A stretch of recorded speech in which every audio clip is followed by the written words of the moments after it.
Hey guys, it's Dude Chemistry back on the Food Chemistry Show. And have you ever flipped over a package in the supermarket, scanned that long list of ingredients, and wondered that what is all this stuff? Today, we are pulling back the curtain and diving deep into the world of food additives. Those sometimes mysterious and often hard to pronounce ingredients are listed on the back of our favorite snacks, drinks, and meals. What are they really doing in our food? And the big question on everyone's mind, are they safe? Stick around as we go behind the label. So let's start with the basics. What exactly are food additives? Simply put, they are substances intentionally added to food during processing. They aren't typically eaten on their own, but they serve specific technological purposes. Think about things like preservatives.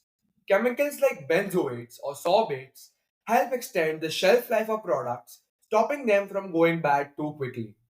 Or we have flavor enhancers like MSG, designed to boost savory tastes. We also have colorings which add or restore color to make food look more appealing, and emulsifiers like lecithin that help mix ingredients that normally wouldn't mix, like oil and water in a salad dressing. And lastly, but not the least, we have sweeteners like aspartame or sucralose that provide sweetness without the calories of sugar. The use of additives isn't entirely new. For centuries, humans have used natural substances like salt, sugar, and vinegar to preserve food. But with the rise of industrial food production and global supply chains, the range and use of additives, including synthetic ones developed in labs, have expanded dramatically. This leads to the next question.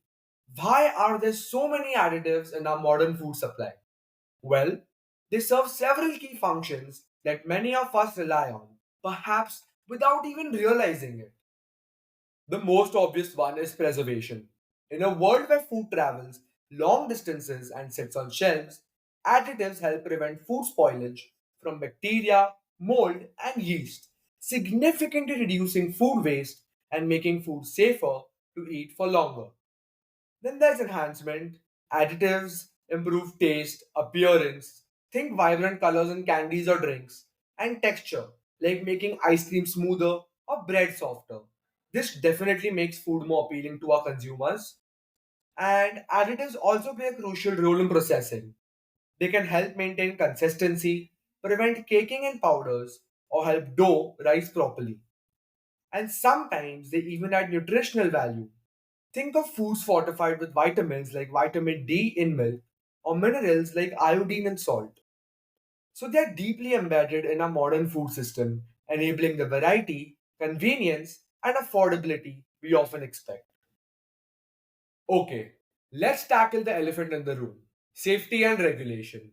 This is where things can get complex and sometimes controversial. Are these substances actually safe for consuming regularly?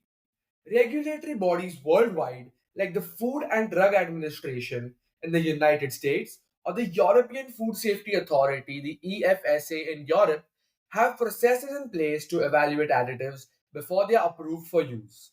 This involves rigorous testing, often extensive studies on animals and sometimes humans, to assess potential risks like toxicity, carcinogenicity, and allergenicity. Toxicity is basically the poisonous effects, carcinogenicity is cancer causing potential, and allergenicity is ability to cause allergic reactions. Based on this research, scientists determine an acceptable daily intake or ADI. This is the estimated amount of an additive a person can consume daily over a lifetime without appreciable health risk. Food manufacturers are then typically allowed to use the additive only up to a certain level in specific foods, ensuring that most people's intake stays well below the ADI even if they eat multiple products containing it. Despite these regulations, debates continue. Some concerns arise from conflicting study results, potential long term effects that are hard to measure, or the effects of consuming combinations of different additives. Research is ongoing and regulations can sometimes change based on a new scientific evidence. Now let's zoom in on a few specific additives that frequently pop up in our discussions and news headlines.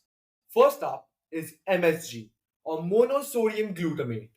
It's a flavor enhancer known for providing the savory umami taste.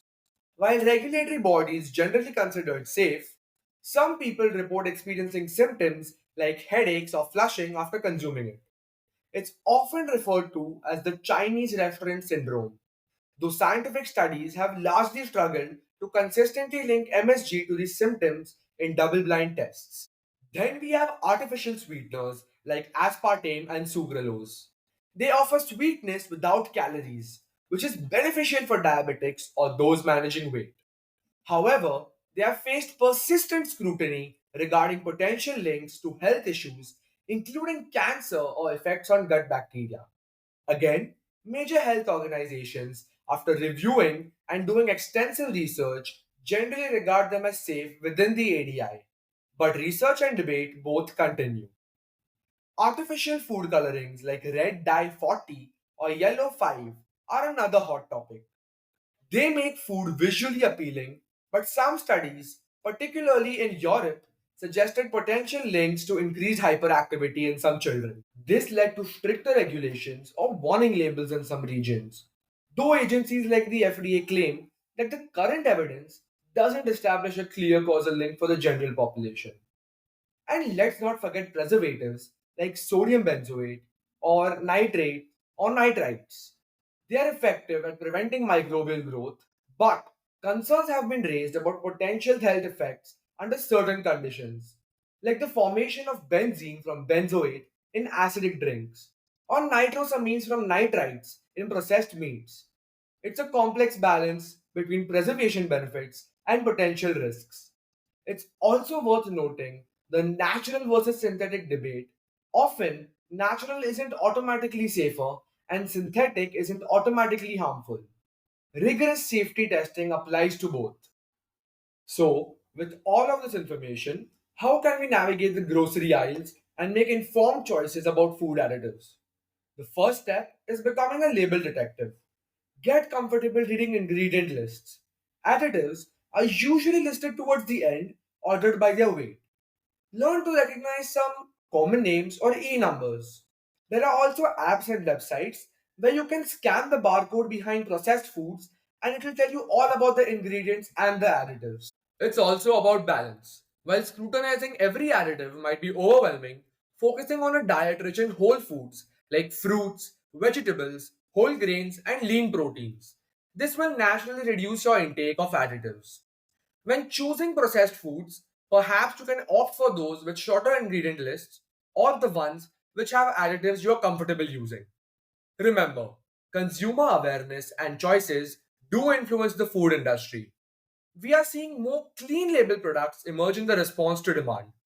Looking ahead, what's the future of food additives?